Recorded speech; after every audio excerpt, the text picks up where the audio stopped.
আকাশবাণী শিলচর আঞ্চলিক সংবাদ পড়ছে সৌমিত্র চৌধুরী।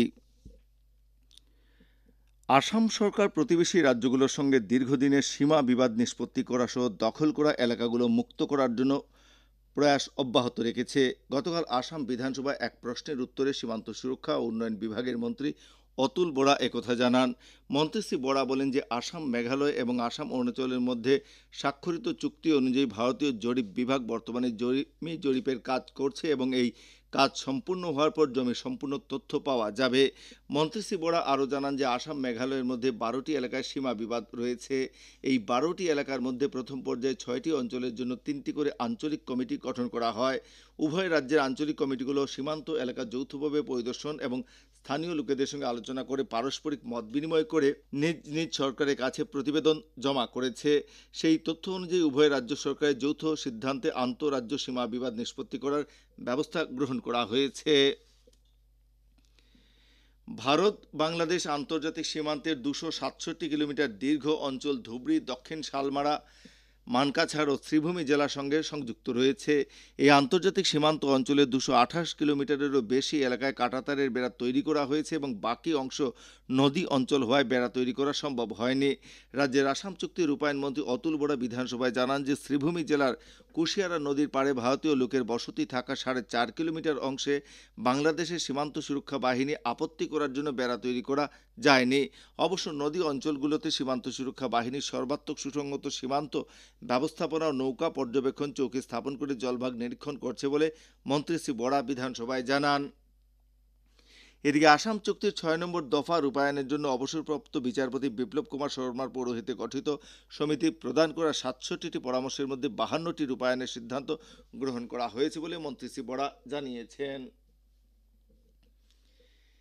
হিন্দি ভাষা আসামের জনসাধারণের পরিচিত ভাষা ও এই ভাষা আলংকারিক হওয়ার পরিবর্তে সহজে বোধগম্য হওয়া উচিত। ভাষা সংস্কৃতিকে প্রতিনিধিত্ব করে স্বরাষ্ট্র মন্ত্রকের রাজভাষা বিভাগের উদ্যোগে গতকাল গুয়াহাটির সোনাপুরে আয়োজিত পূর্ব ও উত্তর পূর্বাঞ্চলের যৌথ আঞ্চলিক রাজভাষা সম্মেলনে ভাষণ দিতে গিয়ে মুখ্যমন্ত্রী ডক্টর হিমন্ত বিশ্ব শর্মা একথা বলেন। মুখ্যমন্ত্রী ডক্টর শর্মা বলেন যে কেন্দ্রীয় সরকারের কার্যালয় ছাড়া রাজ্য সরকারের কার্যালয়গুলিতে হিন্দি ভাষার উপর কার্যসূচি বাস্তবায়ন করার প্রয়োজন রয়েছে। সম্মেলনে অংশগ্রহণ করে কেন্দ্রীয় স্বরাষ্ট্র প্রতিমন্ত্রী নিত্যানন্দ রায় বলেন যে ভাষা সংস্কৃতি একটি রাষ্ট্রের আত্মা ও পরিচয় স্বরূপ। তিনি জনসাধারণের যোগাযোগের জন্য অন্য ভারতীয় ভাষার সঙ্গে হিন্দি ভাষার ব্যবহার করারও আহ্বান জানান। শিলচর সোনাই রোডের আশুতোষ লেনে গতকাল সকালে দুর্ধর্ষ চুরিকাণ্ড সংঘটিত হয়। আমাদের সংবাদদাতা জানিয়েছেন যে সোনাই রোডের আশুতোষ লেনের সুমনদের ঘরে থাকা ভাড়াটে সঞ্জয় শীলের ঘরে চুরিকাণ্ডে নগদ 22,000 টাকা সহ স্বর্ণালঙ্কার নিয়ে যায় চুরির দল। পুলিশ ঘটনার তদন্ত শুরু করেছে। শ্রীভূমি জেলার অতিরিক্ত আয়ুক্ত এক বিজ্ঞপ্তিতে জানিয়েছেন যে 4th Assam battalion NCC cadet জওয়ানদের লঙ্গাই এসিএ ফায়ারিং রেঞ্জে আগামী 20 মার্চ পর্যন্ত গুলি চালানোর মহড়া অনুষ্ঠিত হবে। এই সময় যে কোনো ধরনের অবাঞ্ছিত দুর্ঘটনা এড়াতে ফায়ারিং রেঞ্জ সংলগ্ন এলাকার জনসাধারণকে সাবধানতা অবলম্বন করে চলাচল করতে জেলা প্রশাসন থেকে সতর্ক করা হয়েছে। করিমগঞ্জ পূর্ত বিভাগের গ্রামীণ সড়ক শাখার কার্যবাহী বাস্তুকার এক বিজ্ঞপ্তিতে জানিয়েছেন যে দক্ষিণ শ্রীভূমি সড়ক ডিভিশনের অন্তর্গত বারিন্ডবাজার পয়েন্ট থেকে ঘোড়ামারা পঞ্চায়েত কার্যালয় পর্যন্ত পূর্ত বিভাগের 3 কিলোমিটার অংশে বক্স সেল কালভার্ট নির্মাণের উদ্দেশ্যে শুধুমাত্র হালকা যানবাহন চলাচলের জন্য একটি সাবওয়ে নির্মাণ করা হয়েছে।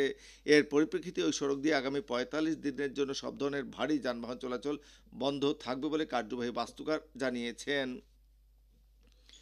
শিলচর ভেটারেন ক্লাব আয়োজিত Barak premier league T20 cricket প্রতিযোগিতার আজকের ফাইনাল খেলায় শিলচর লায়ন্স মুখোমুখি হবে নভোটিয়াস একাদশ শিলচরের বিরুদ্ধে। আজ স্থানীয় জেলা ক্রীড়া সংস্থার মাঠে বেলা 12টায় এই ফাইনাল ম্যাচ অনুষ্ঠিত হবে। আকাশবাণী শিলচর কেন্দ্রের আঞ্চলিক সংবাদ এখন থেকে আমাদের ইউটিউব চ্যানেল এআইএন নিউজ শিলচরের মাধ্যমে শোনা যাচ্ছে। এছাড়া আমাদের Facebook page all India radio news Silchar এবং এক্স হ্যান্ডেল @AIN নিউজ _ শিলচরের মাধ্যমে এই সংবাদ শোনা যাচ্ছে। আঞ্চলিক সংবাদ এখনকার মতো শেষ হলো। পরবর্তী আঞ্চলিক সংবাদ রাত 7টা 45 মিনিটে।